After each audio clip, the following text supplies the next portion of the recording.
Have you ever witnessed a father violently shove his own daughter to the ground at her birthday party? Not out of drunken rage, but because of a whispered command from her mother?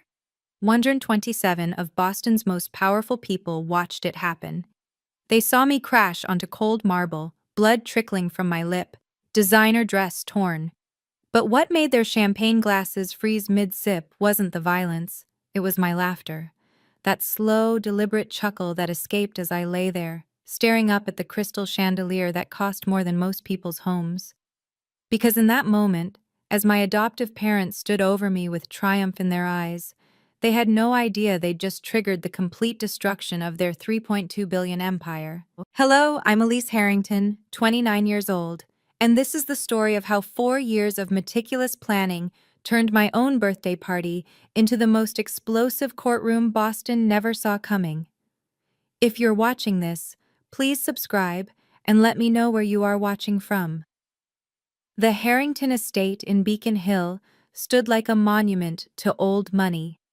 $18 million of limestone and legacy, where portraits of dead industrialists judged you from every wall. I'd lived there for 25 years, ever since Victoria and James Harrington pulled me from the wreckage of my parents' car accident when I was 4. "This is Elise, our little charity project," Victoria would say at every gala, her manicured hand on my shoulder like a shackle. "We saved her from the foster system. Isn't that right, dear?" I'd learned to smile and nod, playing the grateful orphan while Boston's elite cooed about the Harringtons' generosity. What they didn't see were the locked doors, the forced signatures on documents I wasn't allowed to read, the systematic erasure of my identity. For 25 years, I was their living tax deduction, their proof of humanitarian virtue. Every charity board in the city knew the story, how the Harringtons had taken in a traumatized child, given her the best education, introduced her to society. Harvard Law School, they'd remind everyone, as if my achievements were their creation. But behind the mansion's oak doors, I was less than staff. Staff got paid. Staff could quit. I was inventory, an asset to be managed, controlled, and eventually liquidated. The first sign something darker was happening came during my second year at Morrison & Associates. I'd been reviewing my trust fund statements, something Victoria had always handled to spare me the burden, when I noticed discrepancies. Small at first. A few thousand here, a transfer there. Then I found the pattern. Over 4 years, $47 million had been systematically drained from the trust my biological parents had left me. Money that should have been mine at 25, according to their will. Money that had vanished into a labyrinth of shell companies and offshore accounts. "Family doesn't question family," James had said when I'd tried to ask about it. "Just sign here, trust us." But trust, I was learning, was a luxury I could no longer afford. The real scope of their theft became clear during a late night at my law firm. I'd been tracing the money transfers, following paper trails that led to 12 different shell companies, all registered in Delaware, all with innocuous names like Beacon Holdings LLC and Heritage Investment Partners. "Just sign here, Elise. No need to read everything." Victoria's voice echoed in my memory as I stared at my own signature on documents I'd never seen before. Documents that authorized the transfer of millions from my trust into accounts I didn't control. They'd been drugging me. Small doses of sedatives in my morning coffee on signing days, just enough to make me compliant, foggy. I'd thought it was stress from law school, from work. But the pattern was too perfect. Every signing day followed by exhaustion and memory gaps. My salary at Morrison & Associates was $180,000 a year, respectable for a fourth-year associate. But every cent was monitored. Direct deposit into an account Victoria had helped me set up. Credit cards she reviewed monthly for my protection. Even my work bonuses mysteriously vanished into family investments I never saw returns from. The cruelest part? They made me thank them for it. "We're teaching you financial responsibility," James would say, reviewing my expense reports like I was a criminal. Meanwhile, they were stealing millions, using my own money to fund their lifestyle while keeping me dependent on their approval for a $20 lunch. I discovered something else that night. The money wasn't just stolen, it was being laundered through political campaigns. 3 state senators, 2 federal judges, all receiving generous donations from companies funded by my inheritance. My parents hadn't just left me money, they'd left me evidence of a conspiracy that reached into the highest levels of Boston's power structure. But I needed proof. Real, undeniable proof that would stand up in court and in the court of public opinion. That's when I realized, if I wanted to escape, I'd have to play a longer game than they'd ever expect from their grateful little charity case. The Massachusetts Bar Association conference 4 years ago should have been just another networking obligation. 300 lawyers in a Copley Plaza ballroom making small talk over rubber chicken and weak coffee. But that's where I met Marcus Sullivan. He wasn't the kind of lawyer who worked the room. Instead, he stood by the windows, watching the crowd like he was reading a chessboard 3 moves ahead. Senior partner at Sullivan & Associates, the only firm in Boston that had never taken Harrington money. "You're the Harrington foster daughter," he said when I approached. Not a question. "The one they parade around at charity events." "Adopted daughter," I corrected automatically, the rehearsed response.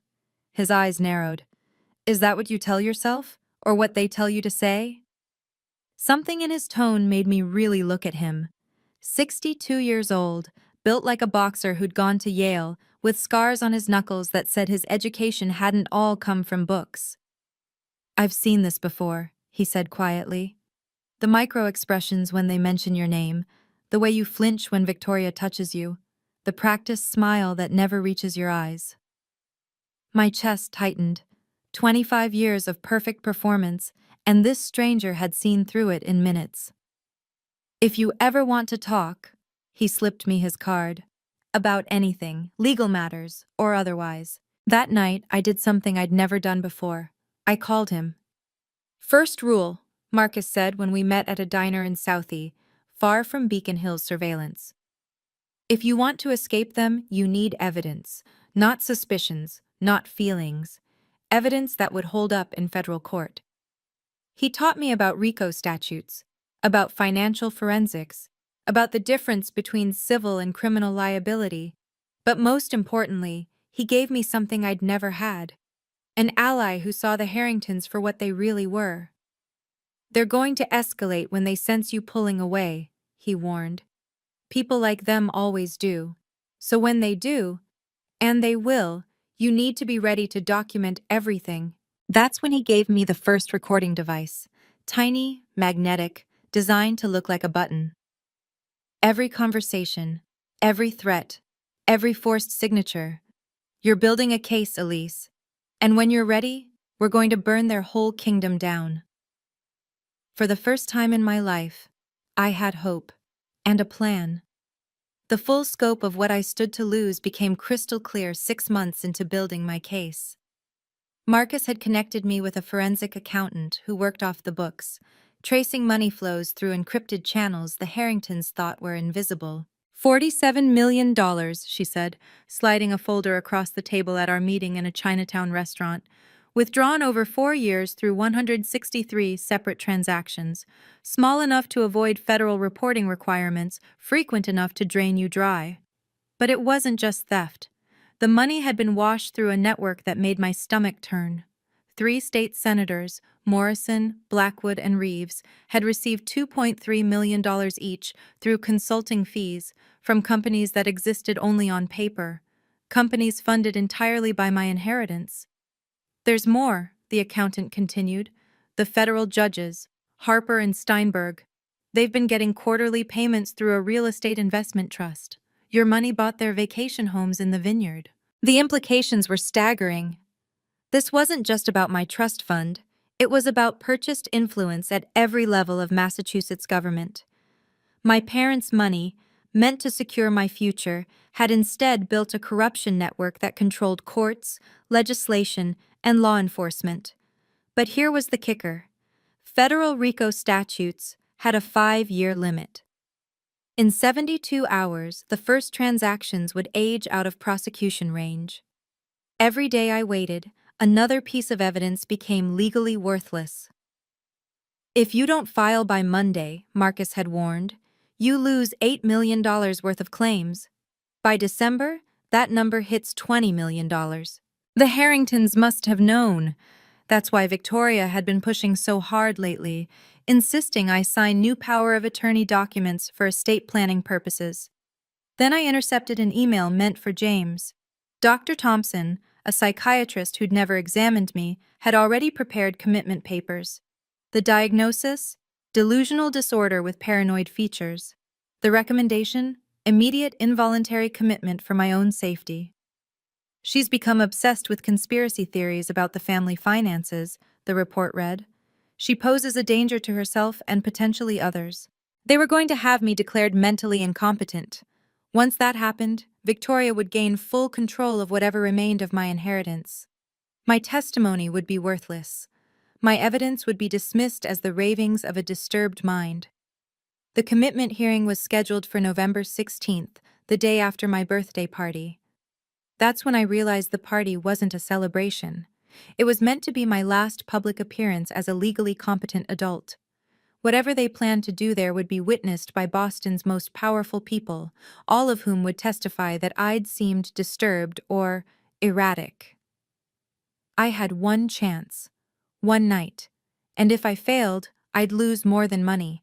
I'd lose my freedom, my sanity, and any hope of justice. The clock wasn't just ticking, it was screaming. James's threats against my legal career weren't empty posturing. He'd already demonstrated his reach 3 times. Sarah Chen, a paralegal who'd helped me photocopying documents after hours, was fired within 48 hours for performance issues despite glowing reviews. Michael Torres, a junior associate who'd asked too many questions about the Harrington accounts, found himself suddenly transferred to the firm's satellite office in Worcester. Jennifer Park, who'd offered to testify about witnessing Victoria forge my signature, received a call from the state bar about anonymous complaints regarding her professional conduct. One phone call, James had said over dinner last week, cutting his steak with surgical precision. That's all it takes. Every managing partner in Boston owes me favors. Every judge golfs at my club. You think that Harvard law degree means something? I can make it worth less than the paper it's printed on. He wasn't bluffing.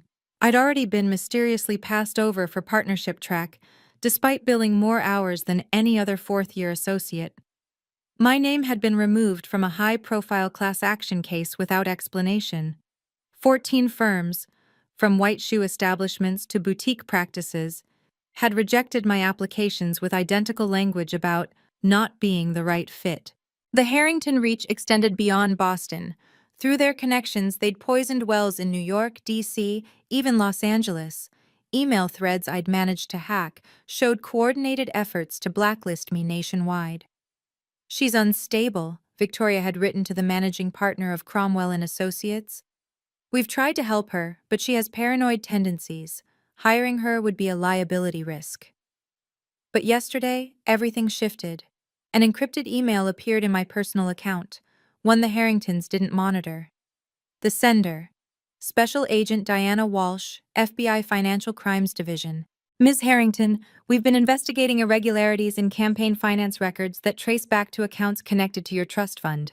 If you have documentation that could assist our investigation, we're prepared to offer witness protection and ensure your professional credentials remain intact regardless of any retaliation attempts. Time is of the essence. They already knew. The FBI had been building their own case, but they needed an insider.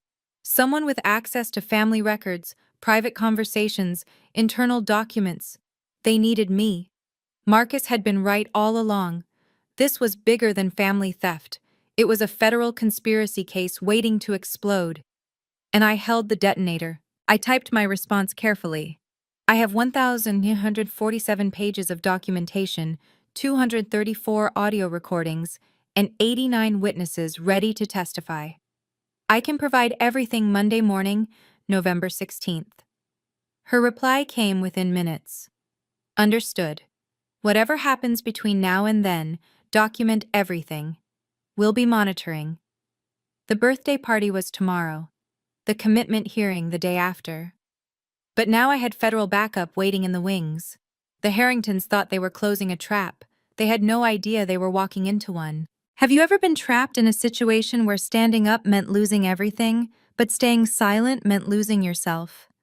Drop a comment below about a time you had to choose between safety and truth. Your story matters, and you're not alone in this fight. If this resonates with you, please subscribe and hit the notification bell so you don't miss what happens when the tables finally turn. The dinner before my birthday party was a masterclass in psychological warfare, every word sharpened to cut. "Tomorrow will be special," Victoria said, her voice silk over steel. "I'm looking forward to it," I replied, matching her tone. "Everyone important will be there." James didn't look up from his phone. 127 people to be exact, Victoria corrected, her smile sharp as winter. "That's very specific." I kept my voice neutral. "I like precision, don't you, dear?" "I'm learning to appreciate it." "Good, learning is important." She paused. "While you still can." The threat hung between us like a blade. "The Blackwoods confirmed," James interjected. "The senators, too." "How wonderful!" My fingers found the recording device in my pocket. "They're eager to see you." Victoria's eyes glittered. "To see how you've developed." "I'm sure I won't disappoint." "No," she said slowly. "I don't think you will." "The photographer will be there at 8, James added. "To capture memories?" I asked. "To capture truth," Victoria replied. We ate in silence for 30 seconds. 30 seconds that felt like hours. "Your dress arrived," she finally said. "The blue one." "From 5 years ago?" "Waste not, want not. Besides," her smile turned cruel, "it's fitting." "How so?" "You'll understand tomorrow." "Will I?" "Oh, yes. Clarity is coming, Elise." "For everyone?" Her fork paused midway to her mouth. "What does that mean?" "Nothing. Just agreeing with you." "You've been doing a lot of that lately." James's voice carried suspicion. "I've learned my place." "Have you?" Victoria leaned forward. "And where is that?" "Wherever you decide it should be." "Good girl." The condescension dripped. "That's the first smart thing you've said in months." "I aim to please." "Tomorrow you'll do more than please." She stood. "You'll perform." "Perform?" "One last time for the family." "After tomorrow, everything changes," James added, pushing back his chair. "Yes," I said quietly. "Everything." Victoria froze at the doorway. "What was that?" I said yes. "I understand." She studied me for a long moment. "Dr. Thompson will be there." "The psychiatrist?" "Just a friend. But good to have professional opinions close by." Her smile was pure predator. "In case anyone seems disturbed." "Of course, safety first. Remember that tomorrow, Elise, safety first." They left me alone with the wreckage of dinner and the weight of what was coming. Alone in my room, I opened my laptop to the encrypted folder Marcus had taught me to hide. 1,000 pages of evidence, organized with the precision of a federal indictment. Bank statements, forged signatures, shell company registrations, email threads discussing my management like I was livestock. The 234 audio files were backed up across 7 cloud services, each with different trigger conditions. If my phone detected sudden impact, like being shoved to the ground, everything would auto-upload to pre-selected recipients: FBI, SEC, IRS, the Boston Globe, Wall Street Journal, even WikiLeaks, because why not? Marcus called it a dead man's switch, though he'd winced at the term. "If they get physical," he'd said, "the accelerometer in your phone triggers the upload. 10 seconds later, everything goes live. They touch you, they destroy themselves." I'd tested it 12 times, dropped my phone from different heights, different angles. Each time, the system worked flawlessly. A small notification would appear. "Emergency protocols activated, files transmitted." But the real beauty was in the timing. The emails were scheduled for 8:47 p.m. tomorrow, exactly when Victoria planned to make her grand speech about family and charity. Each recipient would get different pieces of the puzzle, ensuring the story couldn't be buried or spun. The Wall Street Journal would receive the financial crimes. The FBI would get the money laundering evidence. The IRS would see 2 decades of tax fraud. Local news would get the juiciest family drama. Social media influencers with millions of followers would receive video clips perfectly sized for viral sharing. I pulled up the metadata from the security cameras I'd had installed in the main hall 2 weeks ago, disguised as routine maintenance. 3 angles, all streaming to off-site servers. Whatever happened tomorrow would be captured in 4K resolution with timestamp authentication that would hold up in court. My phone buzzed. A text from Rebecca Martinez at the Journal. Story ready to run on your signal. Front page, above the fold. Everything was in place. 4 years of planning condensed into one moment of calculated risk. Tomorrow, they would try to destroy me in front of everyone who mattered. Tomorrow, I would let them try. The pattern had been there all along, hidden in 20 years of family videos I'd digitized last month. 6 incidents, same trigger, same result. Christmas 2018, Victoria whispered, "Remember your duty, James," when her sister questioned their parenting. James threw a crystal glass against the wall. Thanksgiving 2019, the phrase again when a reporter asked about irregularities in the charity finances. James grabbed the man's collar, had to be pulled away. The graduation party, the merger celebration, 2 board meetings, each time Victoria deployed those 4 words like launching a missile. And James, reliable as clockwork, would explode into violence. It was conditioning, Pavlovian, 20 years of psychological manipulation that turned a grown man into a weapon, activated by his wife's whisper. I'd found Victoria's journals in the attic, dated back to when they first adopted me. James requires careful management, she'd written. His temper is useful but needs direction. The phrase works best when he's already agitated. Public settings increase compliance. His fear of judgment makes him more susceptible to suggestion. She'd been training him like an attack dog, using his insecurities about his working-class background, his fear of losing status, his desperate need for her approval. The violence was never random. It was Victoria's violence, executed by James's hands. But tomorrow would be different. Tomorrow, there would be cameras, federal witnesses, a room full of Boston's elite with their phones ready to record any drama.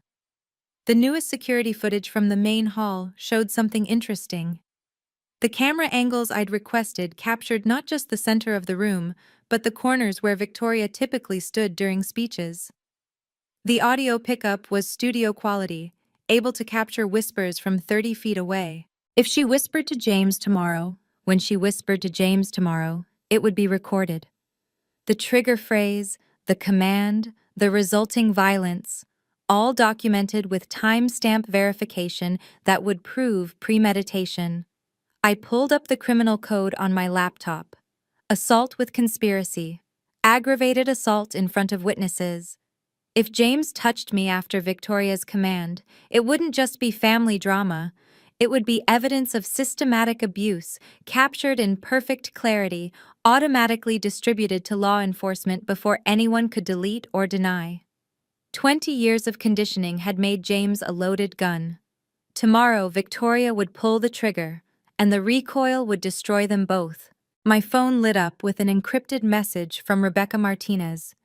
Boston Society pages are buzzing about tomorrow. My editor cleared the entire front section. Whatever happens, we're ready.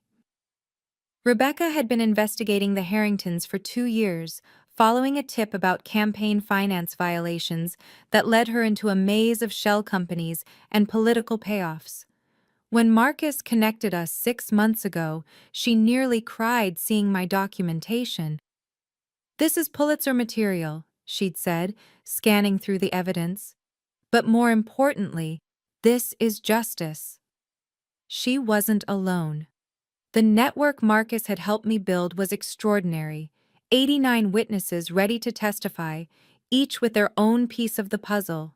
There was Robert Fitzgerald, former CFO of Harrington Industries, who'd been forced out when he questioned suspicious transfers. He'd kept copies of everything, 10 years of double books showing two different realities, the one presented to investors and the real one. The USB drive he'd given me contained enough financial fraud to trigger a federal audit that would last years. Maria Santos, who'd been our housekeeper for 15 years, had documented every instance of abuse she'd witnessed. The locked rooms when I'd disappointed them, the meals withheld as punishment, the medications forced on me without prescriptions. Dr. Alan Morrison, no relation to the senator, had been my pediatrician after the adoption. He'd kept notes about injuries that didn't match the explanations, behavioral changes that suggested trauma, requests from Victoria to prescribe sedatives for a 4-year-old child. "I've waited 25 years to tell someone," he'd said when I approached him. But the most damaging witness would be Thomas Harrington, James's younger brother, who'd been cut out of the family business for asking too many questions. He had recordings from the 1990s, before I was even adopted, showing the pattern of financial manipulation and violence that defined the Harrington empire. "They did it to me first," he'd told me. "Drained my trust fund, destroyed my reputation when I fought back. I've been waiting for someone brave enough to stand up to them." The FBI had interviewed 30 of these witnesses already, building their RICO case independently. Agent Walsh had confirmed that morning. "We have enough to move forward, but your evidence is the keystone. It connects everything." The irony was beautiful. Victoria and James thought tomorrow's party would be my public humiliation, surrounded by their powerful friends who would witness my breakdown and support their commitment petition.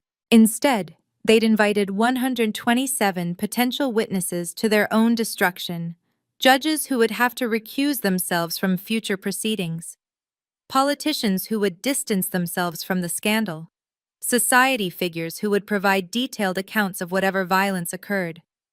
They'd built the perfect stage for their own downfall, decorated it with flowers, and sent engraved invitations to watch it happen.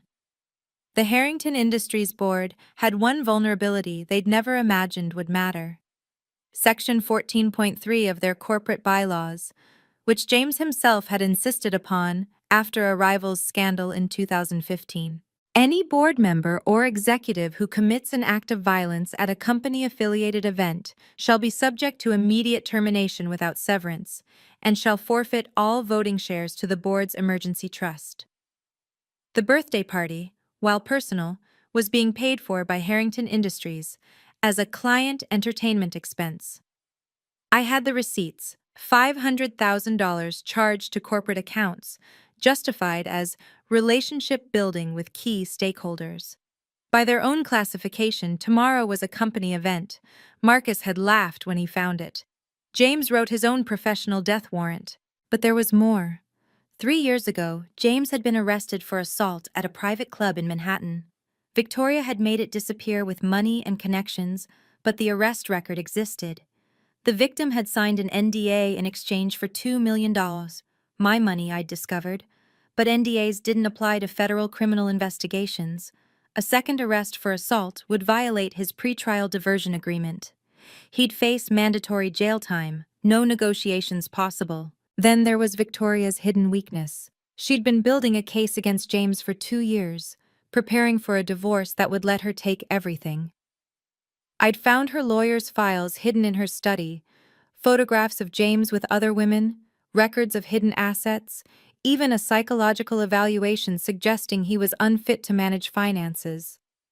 She planned to trigger his violence tomorrow, document it, and use it as grounds for both divorce and corporate takeover. What she didn't know was that conspiracy to incite violence was a federal crime, especially when it resulted in assault. The security cameras would capture her whisper. The audio would record the trigger phrase. The timestamp would show James's immediate reaction. Together, it would prove not just assault, but conspiracy, premeditation, and 20 years of conditioned abuse. The beautiful thing about narcissists, Marcus had explained, is they document everything. They can't help themselves. Every victory must be recorded. Every manipulation must be perfected. He was right. Victoria had kept journals, recordings, even videos of her training sessions with James. She thought they were trophies. Tomorrow, they'd become evidence. My phone buzzed with a message from Agent Walsh. Judge Harrison signed off on surveillance warrants for tomorrow. Every federal agent in Boston knows what's happening. The moment James touches you, we move. I pulled up the final piece, a contract Victoria had signed last week, giving her power of attorney over James in case of incapacitation. She'd been planning to have him committed after the assault, take control of everything. Instead, she'd documented her motive for conspiracy. Tomorrow at 8:47 p.m., when she whispered those 4 words, Victoria would sign both their death warrants. And I would be the pen. The Harrington Ballroom had been transformed into what looked like a coronation hall. $500,000 had bought crystal chandeliers rented from the Met, orchids flown in from Thailand, and enough champagne to drown Boston's collective conscience. 127 guests arrived in waves of designer gowns and Swiss watches. Senator Morrison, fresh from blocking a healthcare bill, kissed Victoria's cheek. Judge Harper, who'd ruled in favor of Harrington Industries 6 times, admired the ice sculptures. CEO after CEO, all bound to the Harringtons by debt, favor, or blackmail, filled the room with nervous laughter. I stood in my 5-year-old blue dress, the one I'd worn to my Harvard law graduation, before I knew what my family really was. Victoria had chosen it deliberately, a reminder of when I'd been obedient, grateful, controllable. Elise! Victoria's voice cut through the crowd. She wore a $50,000 Dior gown that screamed dominance. Come greet the Blackwoods. They're dying to hear about your little job. Mrs. Blackwood, whose husband ran the state's largest development firm, looked at me with the kind of pity reserved for 3-legged dogs. Still at that small firm, dear? Victoria mentioned you've been having difficulties. Some transitions, I replied carefully, feeling the weight of the recording device. Well, Mr. Blackwood chuckled, not everyone can handle real pressure. Good thing you have family to fall back on. The irony was so thick I could taste it. These people, who'd built empires on corruption and my stolen money, discussing pressure while drinking champagne bought with blood. Dr. Thompson arrived at 7:30, making no effort to hide his purpose. He introduced himself to guests as a friend of the family, specializing in difficult cases.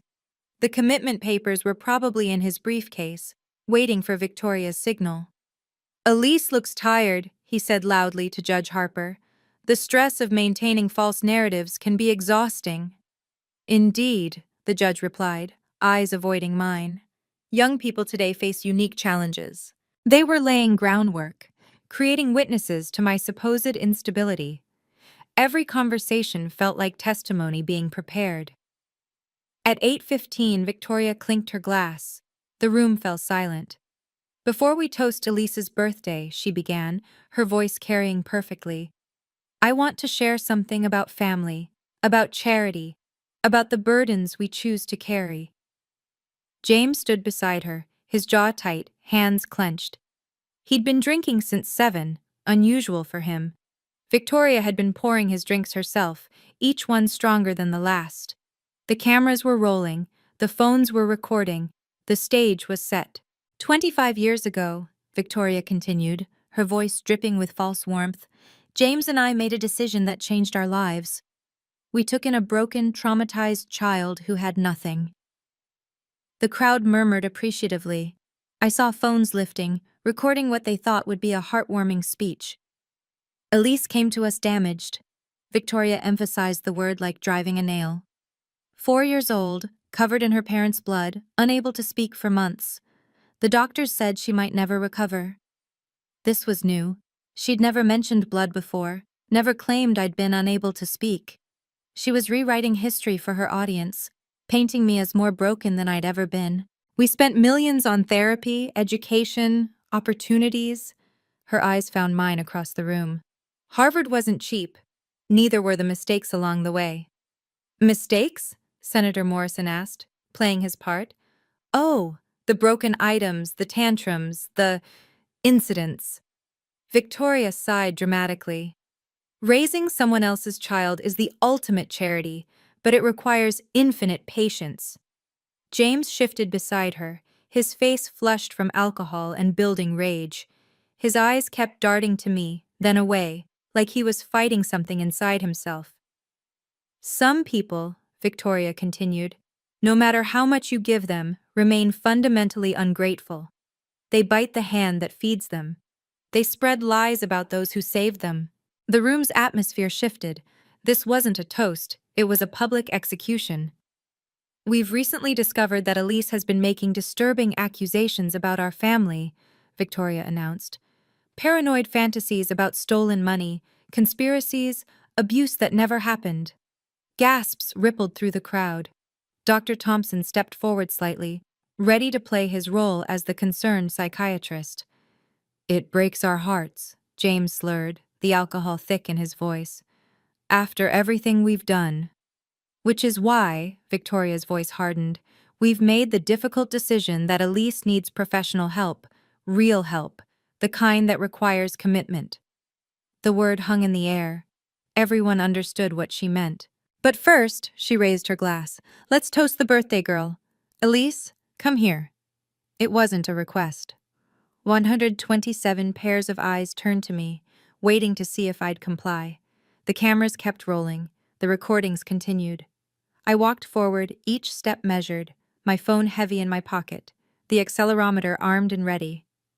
That's a good girl, Victoria purred as I approached. Always best to know your place. James's breathing was audible now, harsh and rapid. His hands trembled. Victoria leaned close to him, her lips barely moving. I saw her mouth form the words. This is it, the moment everything changes.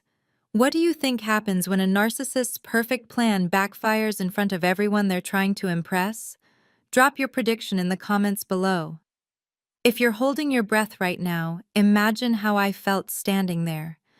Like this video if you're ready to see justice served, and share it with someone who needs to know that truth always finds a way. Remember your duty, James. The words were barely a whisper, but the microphones I'd planted caught them perfectly. Victoria's lips brushed his ear, her hand squeezing his arm in the exact pressure point she'd trained him to respond to. The change in James was instant. His pupils dilated, his breathing stopped for a second, then resumed in sharp bursts. 20 years of conditioning took over, bypassing conscious thought. His hand came up fast, catching me in the chest with enough force to send me backwards. My heel caught on the marble floor's edge. Time slowed as I fell, the chandelier lights spinning overhead like dying stars. I hit the cold marble hard. Pain shot through my shoulder, my hip, my head. Blood filled my mouth where I'd bitten my lip. My dress tore along the seam, the sound sharp as breaking glass. The room exploded in gasps, screams, the crash of dropped champagne flutes. 127 of Boston's most powerful people had just witnessed assault, but I didn't get up. I lay there for 5 long seconds, feeling my phone vibrate against my ribs. The accelerometer had triggered. 1,847 pages of evidence were uploading. 234 audio files were being distributed. 89 witnesses were being notified. Then, lying on that cold floor with blood on my lips and my adoptive parents standing over me like conquering heroes, I did something they'd never expected. I laughed. It started low, a chuckle that seemed to come from somewhere deeper than my chest. Then it grew, became something rich and dark and absolutely certain. Ha, ha, ha! Each sound deliberate, measured. Finally, you finally did it. Victoria's face went white. James stumbled backward, the fog of conditioning clearing as he realized what he'd done. What? Victoria started. Check your phones, I said, still lying there, blood dripping onto white marble. All of you, check them now. The notifications were already starting, pings and buzzes filling the room as every guest received something, a news alert, a social media tag, an email marked urgent. What did you do? Victoria's voice cracked. I smiled up at her, this woman who'd stolen my childhood, my money, my identity. This woman who'd trained her husband like an attack dog and set him loose on a room full of witnesses. I didn't do anything, I said, finally sitting up, my phone still recording everything. You did, and everyone just watched.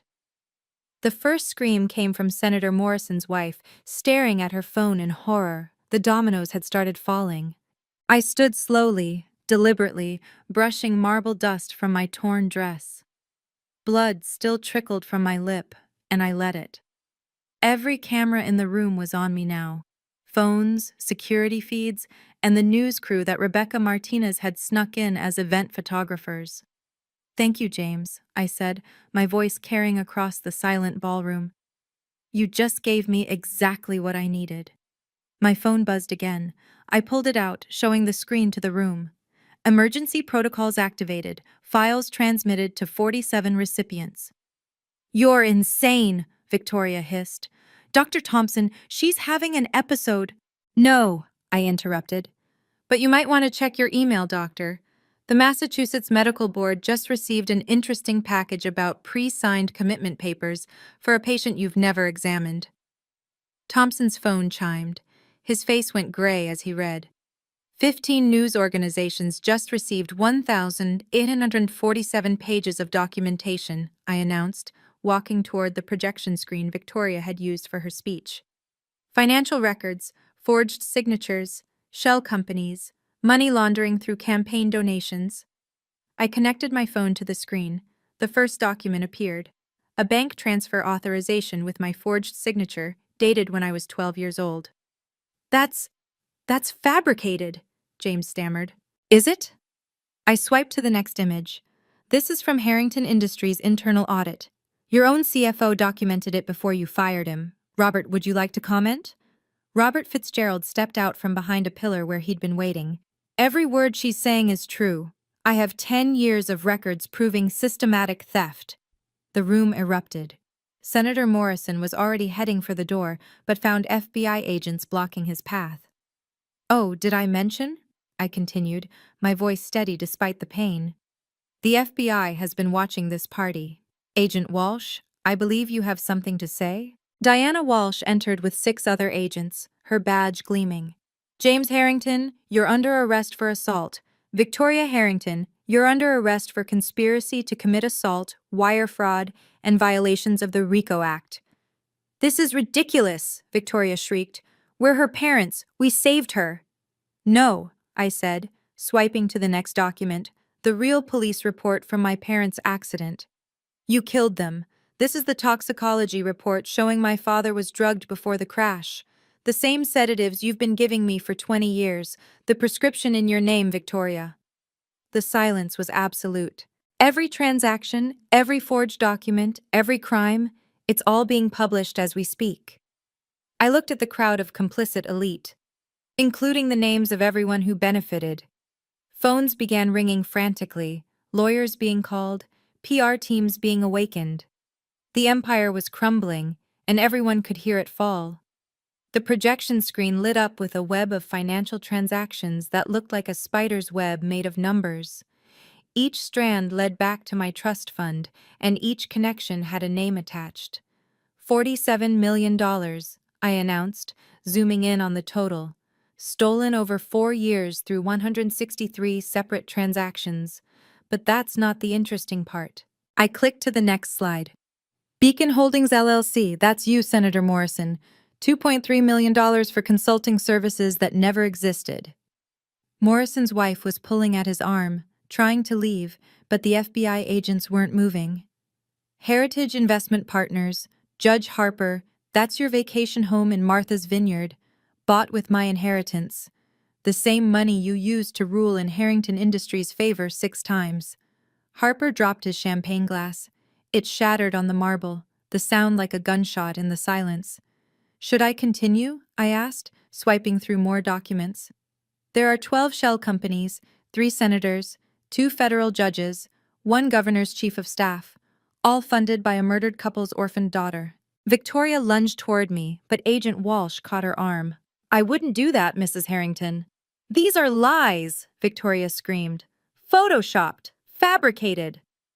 Actually, Rebecca Martinez stepped forward, her press badge now visible. The Wall Street Journal has been independently verifying these documents for 6 months. Our forensic accountants confirmed every transaction. The story goes live in, she checked her phone, 3 minutes. I switched to the next slide, screenshots of Victoria's emails. Let's talk about the murders, Victoria. These are your emails to Dr. Marcus Steinfeld discussing the problem of my parents' life insurance policy. The one that named their daughter sole beneficiary. The policy you couldn't touch unless they died and you became my guardian. The room was chaos now. Some guests were crying. Others were on phones with lawyers. Senator Blackwood's wife had fainted. But here's my favorite, I said, pulling up the final document. This is from yesterday, Victoria's divorce lawyer's files. She's been planning to frame James for everything, take over Harrington Industries, and have him committed. James turned to Victoria, his face a mask of betrayal. You were going to... She's been documenting your violent episodes for 2 years, James, training you like a dog, then planning to put you down when you outlived your usefulness. Victoria's carefully constructed face finally cracked. You ungrateful little... No, I cut her off. I'm grateful. Grateful you finally showed everyone who you really are. Grateful you gave me the evidence I needed. Grateful that justice exists, even if it takes 25 years to arrive. The projection screen changed one last time. Breaking news. Harrington Empire collapses amid federal investigation. The kingdom had fallen. You think you're alone in this? I asked Victoria as the FBI agents moved closer. You think you're the only one who keeps records? 5 former Harrington Industries employees stepped forward from various corners of the ballroom. They'd been there all along, invited as +1s by sympathetic guests. Maria Santos spoke first, her voice strong after years of forced silence. I have photographs of every injury, every locked door, every meal withheld as punishment. 20 years of child abuse, documented and notarized. I have the original trust documents, Thomas Harrington announced, James's brother emerging from behind a group of stunned guests. Before you altered them, before you stole from a 4-year-old orphan, I've been waiting 30 years to show these to federal prosecutors. Dr. Alan Morrison, my childhood pediatrician, held up a thick medical file. Every suspicious injury, every request for inappropriate medications, every time you demanded I sedate a healthy child, the medical board will be very interested. Lies! Victoria screamed, but her voice was losing its power. Conspiracy! The only conspiracy, Marcus Sullivan said, entering with a team of associates, is the one you've been running for 25 years. I'm representing Ms. Harrington in both criminal and civil proceedings. We're seeking full restitution plus damages. 2 more figures entered the ballroom, federal judges who weren't on the Harrington payroll. Judge Catherine Chen and Judge Michael Williams, Agent Walsh announced. They've been overseeing the sealed investigation for 18 months. Every word spoken tonight is being recorded as evidence. Additionally, Rebecca Martinez added, her fingers flying across her phone, the story is now live. Front page of the Journal, picked up by AP, Reuters, and the BBC. The Harrington name is trending globally. I watched Victoria's face cycle through emotions, rage, fear, disbelief, and finally, a cold calculation as she looked for an escape route that didn't exist. You can't prove, she started. Actually, Judge Chen interrupted, Ms. Harrington's evidence is the most comprehensive financial fraud documentation I've seen in 30 years on the bench. Every transaction traced, every document authenticated, every witness credible. The commitment papers you had Dr. Thompson prepare actually help our case, Marcus added. They show premeditation, conspiracy to deprive Ms. Harrington of her legal rights, and attempted involuntary imprisonment. James had collapsed into a chair, his head in his hands. Victoria, how could you... Shut up! She snapped at him, the mask fully gone now. You weak, pathetic... Please continue, Agent Walsh said, recording everything. Anything you say can and will be used against you.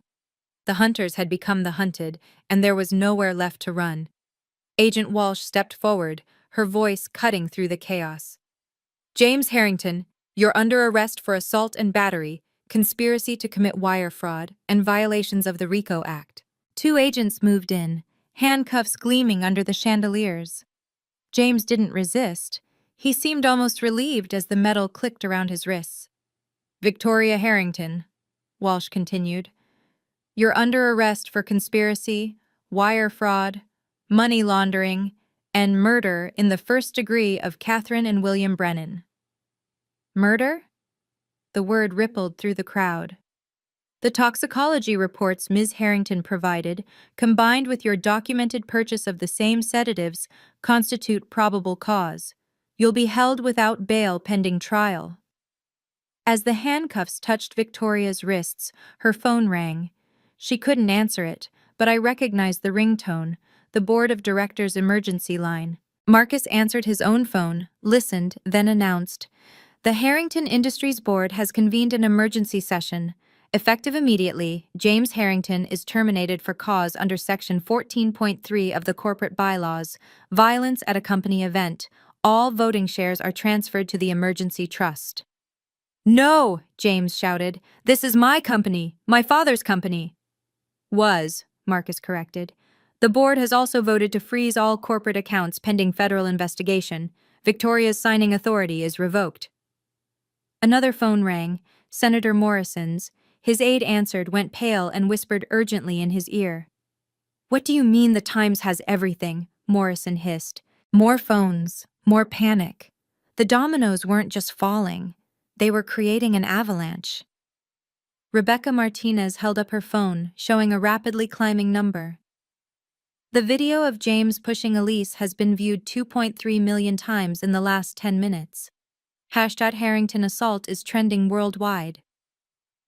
The stock market opens in Asia in 2 hours, someone whispered. Harrington Industries will be worthless by morning. 3 federal judges in attendance had already recused themselves from any future proceedings. 12 board members from various companies were resigning via email. The Massachusetts Attorney General was announcing a widespread corruption probe. "Your parents' estate will be fully restored," Judge Chen told me. "With interest and penalties, you're looking at approximately $127 million. But I wasn't looking at the money.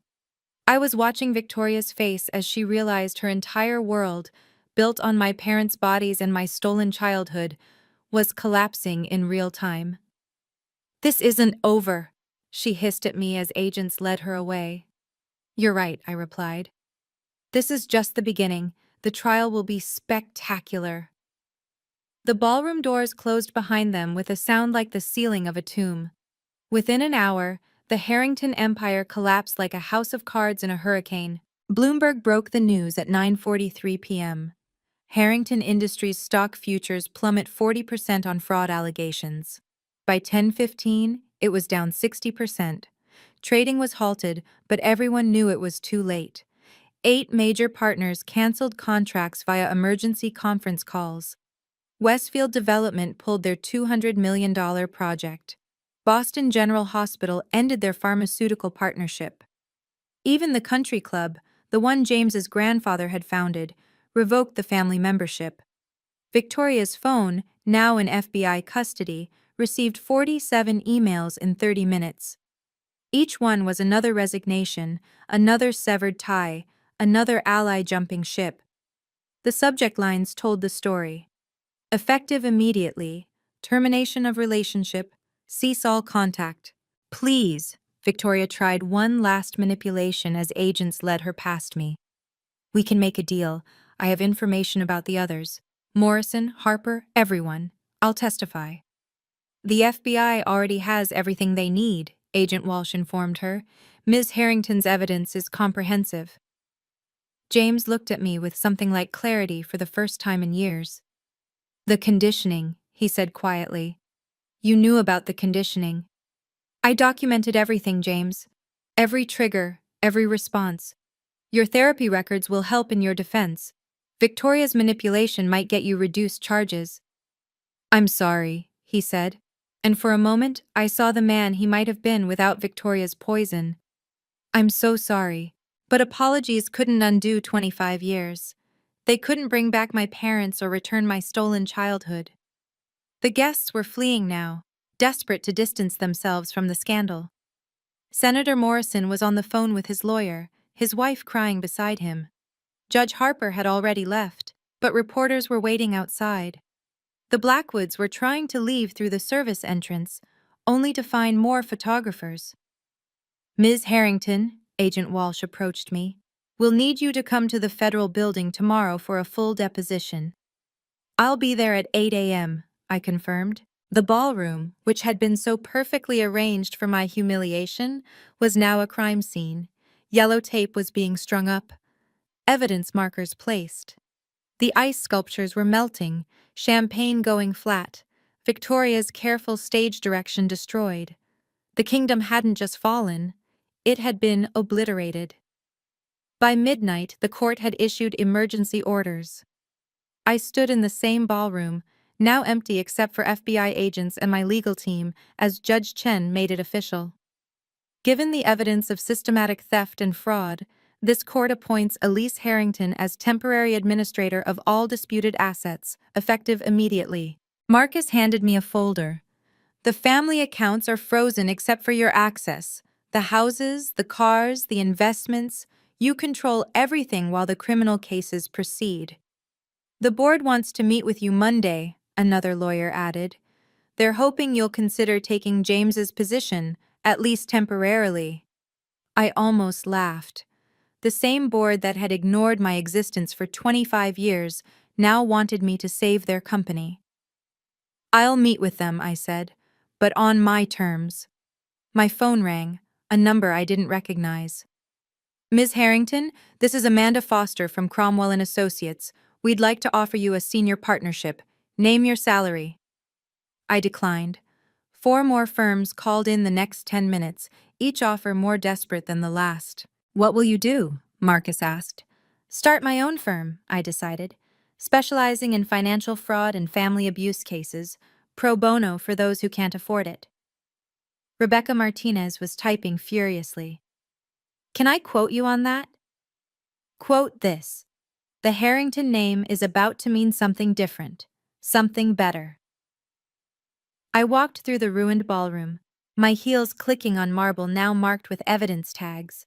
The portrait of James's grandfather watched from the wall, another tyrant who'd built wealth on others' misery. "Take it down," I told the federal agents. "Take them all down." My phone showed 200 messages, interview requests, book deals, documentary offers, but also something else, messages from other victims. Other adoptees, other survivors, other people who'd been crushed by powerful families. "You gave us hope," one read. "You showed us it's possible to fight back." That was worth more than the $127 million the court would restore, worth more than the companies begging to hire me, worth more than Victoria's empire. I'd taken back more than money or status. I'd taken back my story. The next 48 hours were a masterclass in social destruction. Victoria's carefully curated image disintegrated across every platform. The 12 charity boards she'd dominated for decades held emergency meetings. She was removed from each one within hours. The Boston Society Register, which had featured the Harringtons for 6 generations, struck their name from the rolls. The Met Gala Committee, the Symphony Board, the Museum of Fine Arts. Every institution that had courted Harrington money now treated the name like poison. Harrington Industries loses $2.1 billion in market value, the Financial Times reported. The stock had dropped 78% before trading was suspended indefinitely. Shareholders were filing class action lawsuits. The SEC announced a decade-long audit going back to when James's father ran the company. But the real devastation came from the witnesses. All 89 of them went public within days, giving interviews, sharing documentation, posting evidence on social media. Maria Santos appeared on 60 Minutes, showing photographs of a 4-year-old me locked in a closet for crying about my dead parents. Dr. Morrison published his medical notes in the New England Journal of Medicine, sparking a national conversation about mandatory reporting laws. Thomas Harrington, James's brother, held his own press conference. This family has been corrupt for 3 generations. My father, James's father, built this empire on fraud. I have documents going back to the 1960s. The political fallout was swift and brutal. Senator Morrison resigned to focus on his legal defense. Senator Blackwood withdrew from his re-election campaign. Senator Reeves was expelled from 3 committees pending investigation. Judge Harper took early retirement, his legacy destroyed overnight.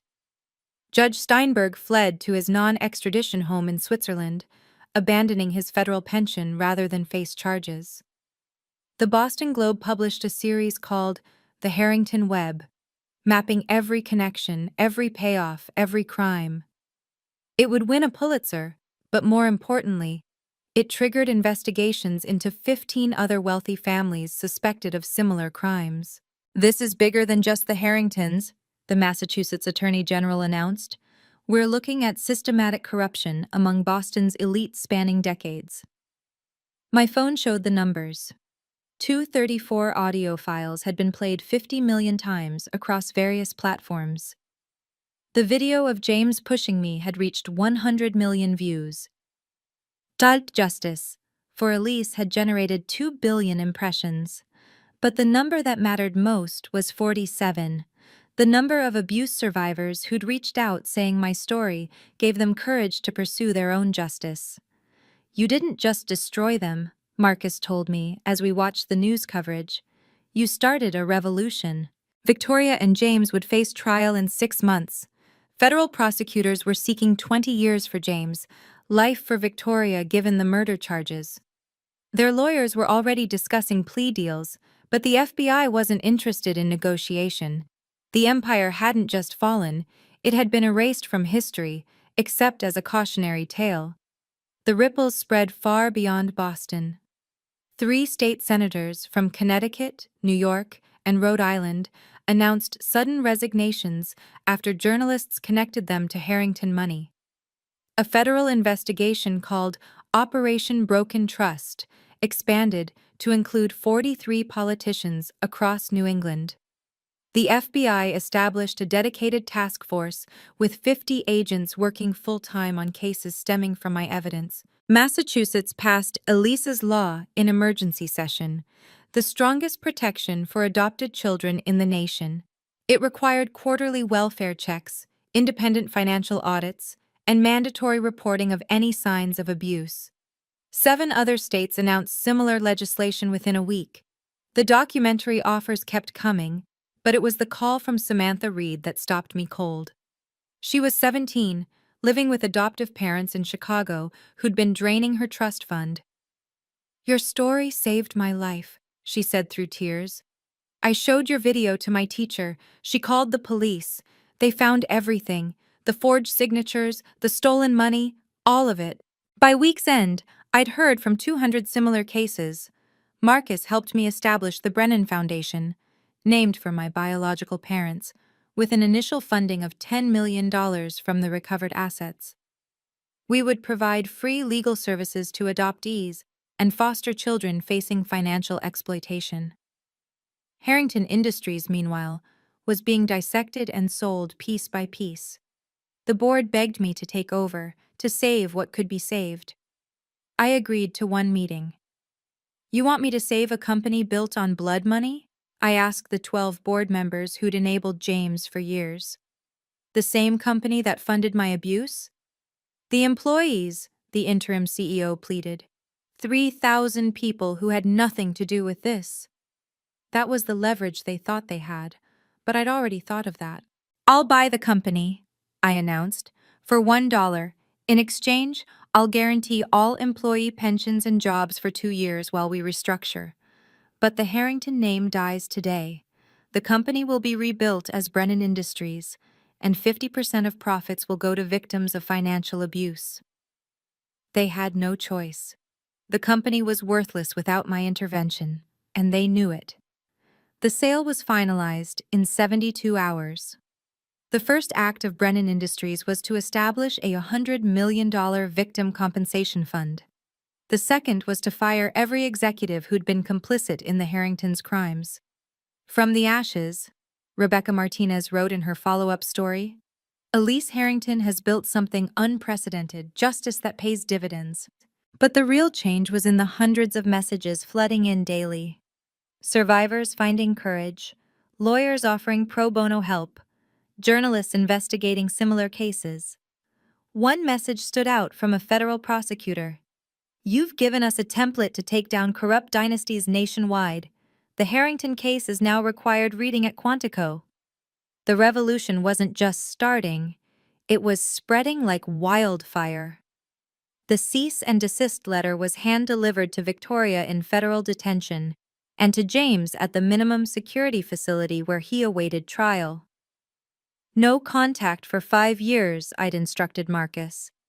After that, only through legal counsel. No letters, no calls, no messages through third parties. Any violation will result in additional charges. Victoria had tried to write me from jail, 7 letters in the first week, oscillating between threats and manipulation. You'll regret this. I'm still your mother. We can work this out. Each one was returned unopened and filed as evidence of harassment. James sent only one letter, which my lawyers summarized for me, an apology and a request to testify against Victoria in exchange for my forgiveness. I declined both. His apology meant nothing without consequences, and forgiveness wasn't mine to give. It belonged to my dead parents. But boundaries weren't just about them. I had to rebuild my entire life outside their shadow. I moved from the Beacon Hill mansion to a $3.5 million penthouse downtown, paid for with my own money, chosen for its floor-to-ceiling windows that let in light the Harrington house had always blocked. The old mansion was being converted into a shelter for abuse survivors, every dark room transformed into something healing. You could have kept it, Marcus said during the renovation planning. Some places are too poisoned to save, I replied. Better to let them become something else entirely. The Brennan Foundation's headquarters occupied the top floor of my new building. Glass walls, open spaces, nothing hidden. We established strict protocols, financial transparency reports published quarterly, independent audits, survivor-led board of directors. Everything the Harringtons had hidden, we made visible. I hired Maria Santos as the Foundation's head of survivor services. She knew better than anyone what to look for, what questions to ask. Dr. Morrison joined our medical advisory board. Thomas Harrington, James's brother, donated his entire inheritance to the cause. Boundaries aren't walls, I told the Boston Globe in my first major interview. They're definitions. This is who I am. This is what I'll accept. This is what I won't. The interview went viral, particularly one quote. For 25 years, I was told that family means accepting abuse. But real family, chosen or biological, means respect. It means safety. It means love without conditions or manipulation. Support groups started using my interview as required reading. Therapists quoted it in sessions. Universities added it to their social work curricula. But the most important boundary was internal.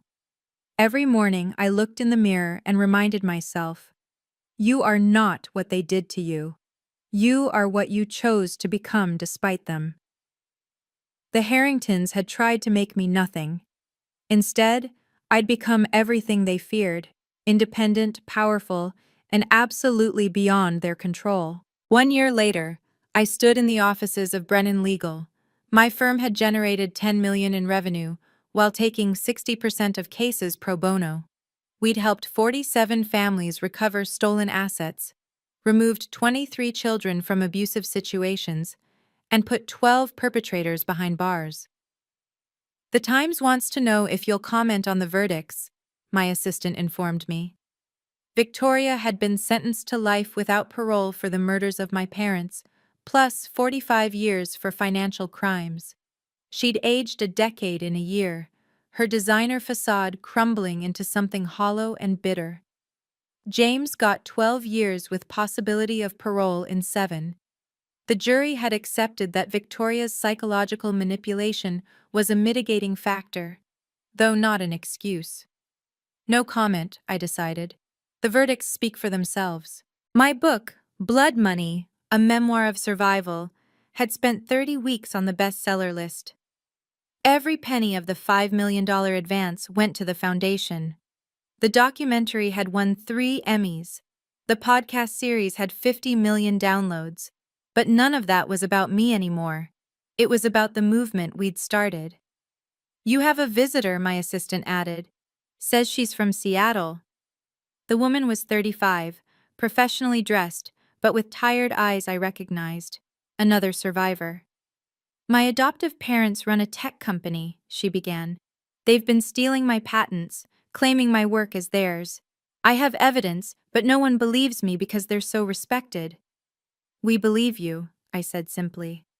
"Let's look at your evidence." 3 hours later, we had a case. Another empire would fall. Another survivor would reclaim their story. That evening, I walked through Boston Common, the same park where Victoria used to parade me like a prize poodle. Parents played with their children, real families built on love, not leverage. A teenage girl recognized me, whispered to her mother, then approached nervously. "Ms. Harrington? I mean, Ms. Brennan? I'm adopted too, and my parents are amazing, but I wanted to thank you. You made it safer for all of us."